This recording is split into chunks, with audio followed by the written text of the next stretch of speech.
नमस्कार दोस्तों। तो आज की कहानी है द्रोणाचार्य के बारे में। द्रोणाचार्य जैसा छल वाला आदमी खोजना बहुत ही कठिन है। इस पे ओशो ने अपने विचार प्रकट किए हैं और कहा, जिसमें छल मिला हुआ है वो सत्य नहीं है। ये क्या बकवास और फिजूल की बात हुई? इसको कहने की जरूरत है कि जिसमें छल मिला है वो सत्य नहीं। ये सब तो तरकीबें हैं साहब। ये सब तरकीबें हैं ये बताने की कि हमारा सत्य ही सत्य है और बाकी लोगों के सत्य में छल मिला हुआ है।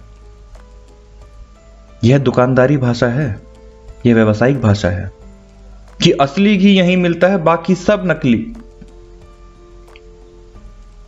जैन शास्त्र कहते हैं कि जैन शास्त्र ही सदशास्त्र है और बाकी सब असद।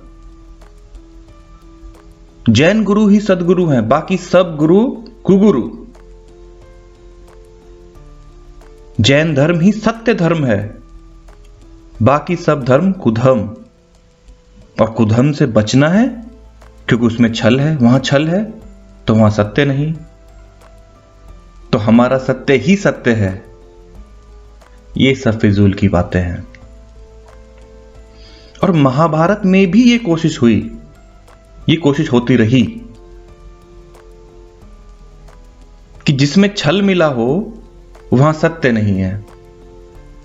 हालांकि महाभारत में भी बहुत छल है, छल ही छल है। उदाहरण आप ले सकते हैं, द्रोणाचार्य की इतनी प्रशंसा है महाभारत में, उनको महागुरु कहा गया। पर इससे ज्यादा छल वाला आदमी खोजना बहुत कठिन है। द्रोणाचार्य ने एकलव्य को इनकार कर दिया शिक्षा देने से। क्यों? क्योंकि एकलव्य शूद्र है। वाह, सत्य भी इसकी फिक्र करता है कि कौन ब्राह्मण कौन शूद्र। और द्रोण तो इतने बड़े गुरु थे, उनके पास इतनी भी आंखें नहीं थी कि एकलव्य की संभावनाओं को पहचान सकें। एकलव्य कहीं ज्यादा प्रामाणिक व्यक्ति सिद्ध हुआ। उसने दूर जंगल जाकर एक प्रतिमा बना ली द्रोण की। मान लिया, जिसको गुरु मान लिया तो मान लिया। गुरु ने इनकार भी कर दिया तो भी अपनी धारणा को नहीं तोड़ा। गुरु के इनकार ने भी उसके समर्पण को नहीं मिटाया। यह समर्पण है।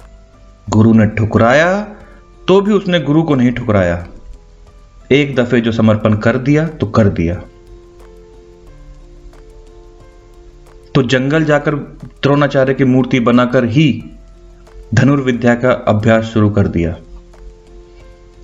और देखो, जल्दी ही खबर आने लगी कि उसकी धनुर्विद्या ऐसी प्रकीर्ण होती जा रही है कि द्रोणाचार्य अपने शिष्य जिनको वो तैयार कर रहे थे, वो सब राजपुत्र थे, उन सबको मात कर देगी।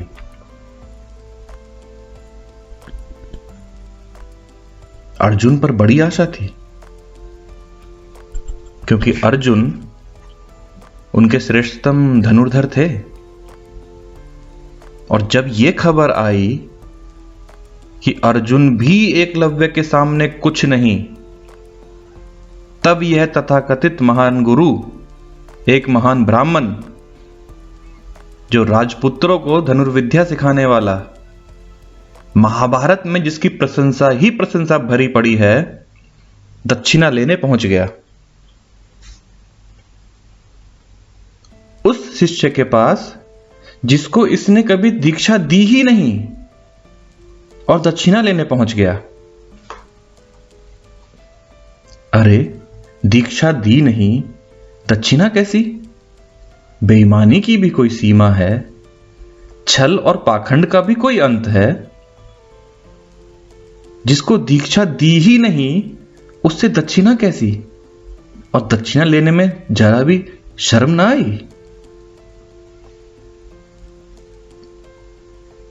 मुझे एकलव्य मिल गया होता तो कहता कि हे एकलव्य,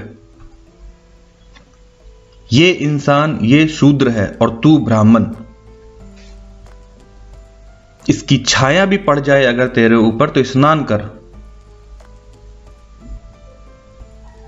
मगर एकलव्य की भी प्रशंसा करता है महाभारत। प्रशंसा का कारण यह है कि उसने दक्षिणा देने की तैयारी दिखाई। और दक्षिणा में क्या मांगा द्रोणाचार्य ने? उसके दाएं हाथ का अंगूठा। इससे बड़ा छल क्या होगा कि दाएं हाथ का अंगूठा मांग लेना। यह अंगूठा इसीलिए मांग लिया गया कि ना रहेगा बांस और ना बजेगी बांसुरी। यह अंगूठा कट गया तो धनुर्विद्या हो गई खत्म। फिर यह अर्जुन का प्रतियोगी ना रह जाएगा। एक राजपुत्र को बचाने के लिए गरीब बेटे की हत्या? जिससे धन मिल रहा है उसको बचाने के लिए उसकी हत्या, जिसके पास कुछ भी नहीं और जिसने अपना सब देने की तैयारी दिखलाई। उसने तत्क्षण देर की ना अबेर की, सोचा ना समझा ना विचार किया और अपना अंगूठा काट के दे दिया। यह जानते हुए कि दाएं हाथ का अंगूठा कट जाने का मतलब सारी सीखी हुई विद्या छीन हो जाएगी। उसने नहीं सोचा। द्रोणाचार्य ने मांगा और उसने तत्क्षण काट के दे दिया।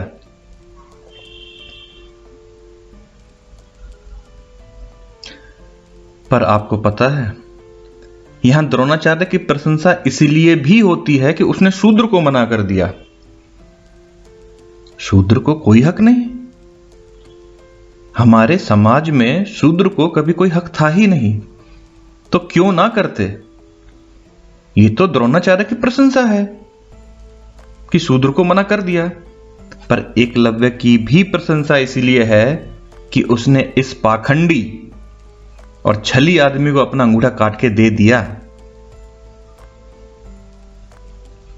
उपदेश यही है कि गुरु सदा ऐसा करेंगे और शिष्य को सदा ऐसा करना चाहिए। नमस्कार। अगर आपको ये वीडियो पसंद आई हो, चैनल को सब्सक्राइब करें, लाइक करें, कमेंट करें। Thank you so much for your support.